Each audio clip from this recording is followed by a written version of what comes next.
to the Crafty Nana, thrifting, vlog, and the whole try on. Good afternoon. It's not a bad one. I think we're going to have some rain though. So,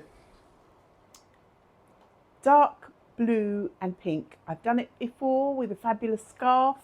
This time I found this really nice little waistcoat shirt. Floral on a dark navy background. So I've put it with my plain navy linen skirt. And then I found this top. And it's by a brand called X Girl. Why they feel they need to put it on the sleeve, I don't know, but they did. And I thought that that worked rather nice. It's nice and long. And I think it works well. These beads I wore last time with an outfit, and I hadn't made any earrings. So I sat down this week and I took a whole load of jewellery that didn't have matching earrings, and I made matching earrings for them all. Because I made these myself in the first place, I still had beads that matched them, so it was stupid not to just take the time to make them. So now I have earrings that match my necklace. It's daytime wear, you know, it's fun and funky rather than taking it too seriously. So, first outfit is a very comfortable, very easy to wear, daytime, but smart outfit. Prices. This was really high on my range, but I did think it was rather nice. It's very thin, it's very sheer, it's nice. And I paid 20 ringgit for this.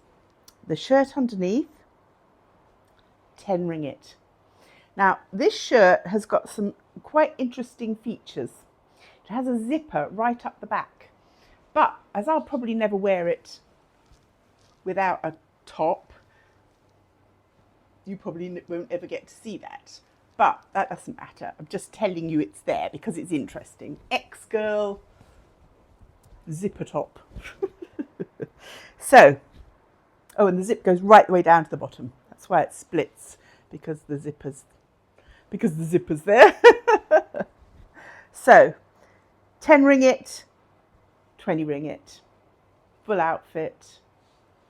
Skirt, I can't remember where I thrifted. I thrifted it in England a very long time ago now. Can't remember. But it's been so damn useful. Those basic core items of nice, good quality linen, plain colours that you can mix with everything. So useful. So useful. And with no further ado, I'll take you on to the next one. Now, outfit number 2 is the same top as last time. But then I found this amazing skirt.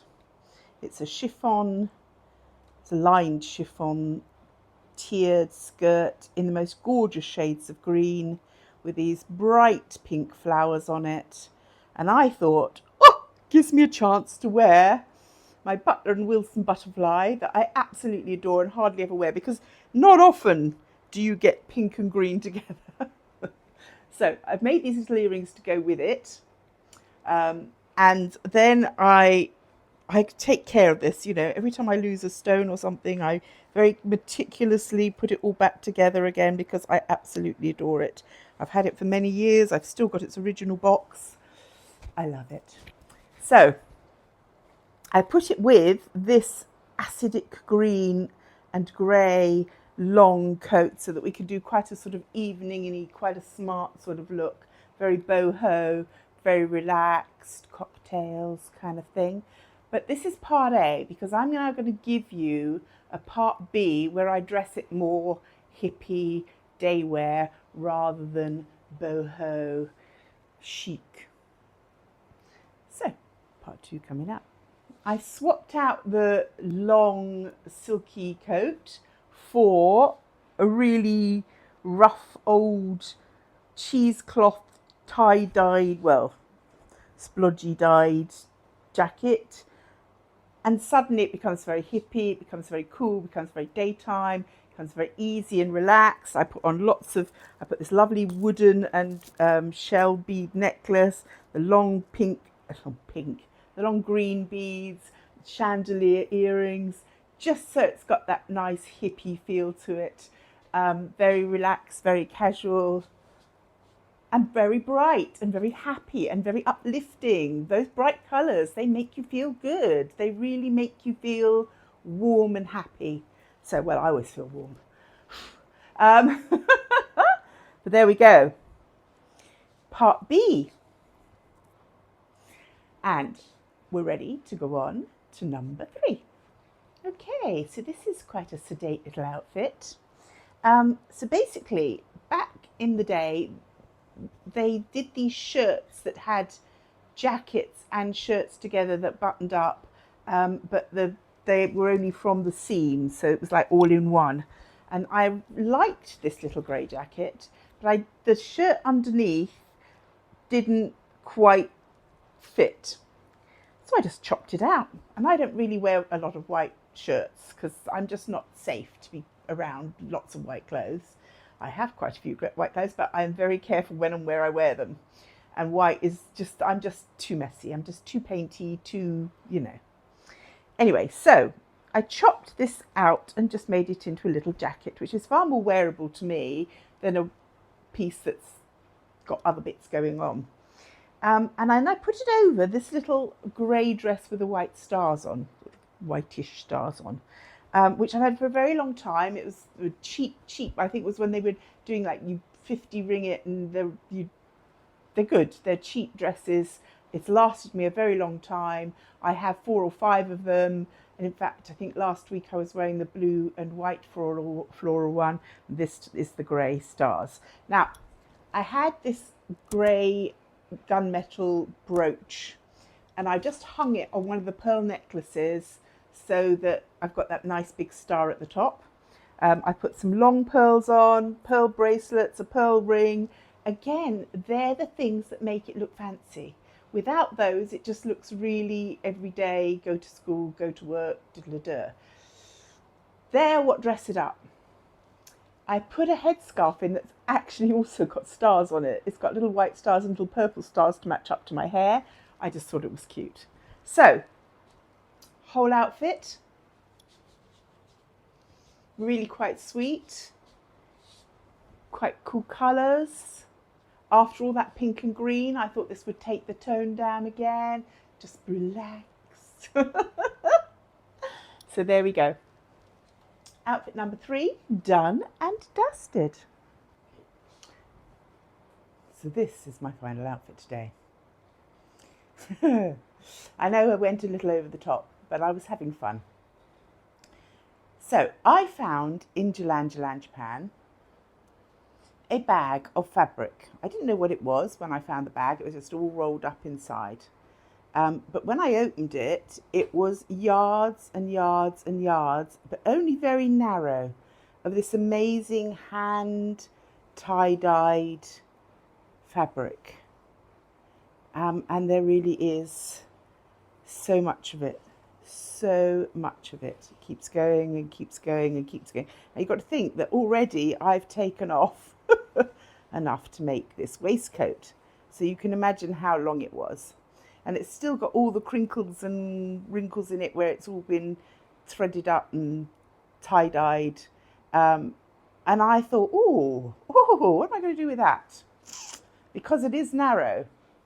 And then I thought, let's start off with a vest, with a waistcoat. And this is what I came up with. So I popped this together yesterday. And I'm not a seamstress in any stroke of the imagination. It's a bit like my bookbinding. I make it up as I go along. My mother was really, really good. She really could tailor. She did use patterns, and she did it all properly, and tailor's jork, and mapped it all out and did a really good job. That's not me. I just get something that I've got, make it more or less the same shape. Sometimes I'll look online, but I really do wing it. And I'm an odd shape anyway, so, you know. And this isn't completely finished. There are some bits that I haven't quite decided whether they need to go tighter or whatever. So, but this is what it is, more or less. And I think it's quite fun and funky. So it's obviously very, very lightweight. I don't think you could even put a button or anything on this because it would literally just shred the material. Because obviously anything that's had bleach used on it is going to be a little bit delicate anyway. And this feels like it's a silk to start with. So it's not a really strong fabric, but for just an overlay of something fun, perfect. So this is my waistcoat. I really dressed it up with loads and loads of the turquoise beads to bring out the turquoise colour. Obviously I don't have anything very much yellow jewellery, so it had to be the turquoise that came out, and there is more turquoise in it, so that's fine.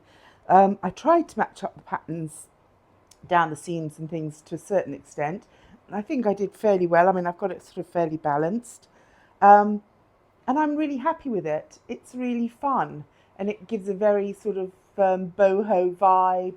I've added all my lovely moonstone and aquamarine jewellery to go with it. These are my favourite rings, so it's probably a great opportunity for me to wear them, but I've literally added everything, even in this silly little necklace, these are homemade necklaces that are quite crazy. This was a Japan find, and I have been getting a lot of wear out of this little bead necklace. It's a really, really pretty colour. I really like it. So the last thing to tell you is the prices and what I'm wearing. So this skirt was a 10 ringgit skirt. It didn't fit me. So I thought, how am I going to make this fit me? Because even just taking the elastic out wasn't enough, which is normally enough.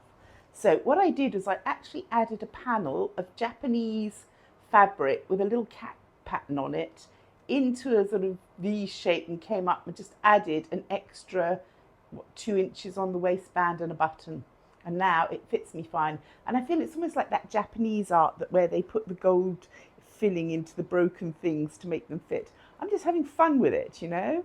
Nobody's going to see it anyway because I always wear long tops, but I feel that I've done it in a fun and funky sort of way. So the top is a really, really ancient one. I think thrifted in England. And obviously I've made this from the 6 ringgit fabric. And I probably got enough for 20 if anybody else wants a waistcoat. I'll find other things I can do with it though. I will. I promise I'll keep playing with it until I've used a bit more of it. But yes, quite pleased with that. I think it's funky. So I hope you like it. I will be back during the week, some crafts hopefully, and you can catch my shorts. If you want to come over to Facebook, you can find our group, the Crafty Nana Facebook group. I'm hoping that we're all getting in there and sharing stuff and sharing our arty stuff. And I will see you next week. So bye for now from the Crafty Nana. I hope you're going to have a really good week. If you enjoyed this, please like, share, subscribe. Tell a friend, bye for now.